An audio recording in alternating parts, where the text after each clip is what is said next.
ত্রয়োদশ জাতীয় সংসদের সংরক্ষিত নারী আসনে কুমিল্লায় বিএনপির আলোচনার শীর্ষে উঠে এসেছেন নারী উদ্যোক্তা ও সমাজসেবক নাইমা খন্দকার।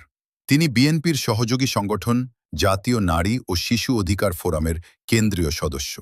পাশাপাশি দাউদকান্দি ডক্টর খন্দকার মোশাররফ হোসেন ডিগ্রি কলেজের গভর্নিং বডির হিতৈষী সদস্য এবং ডক্টর মোশাররফ ফাউন্ডেশনের পরিচালক হিসেবেও দায়িত্ব পালন করছেন। রাজনীতি ও সমাজসেবায় সক্রিয় নাইমা খন্দকার দীর্ঘদিন ধরে গরিব শিক্ষার্থীদের বই বিতরণ ও আর্থিক সহায়তা দিয়ে আসছেন। 2018 সাল থেকে সরাসরি দলীয় কর্মকাণ্ডেও সক্রিয় তিনি। নাইমা খন্দকার বলেন, কিশোরী বয়স থেকেই বিএনপির আদর্শে বিশ্বাস করি।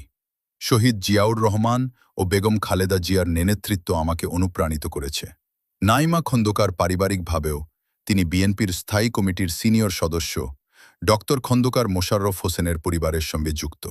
এরই মধ্যে তিনি কুমিল্লা 1 আসনের সংরক্ষিত নারী আসনের জন্য মনোনয়ন ফর্ম সংগ্রহ ও জমা দিয়েছেন এবং গুলশান কার্যালয়ে সাক্ষাৎকারের জন্য ডাক পেয়েছেন।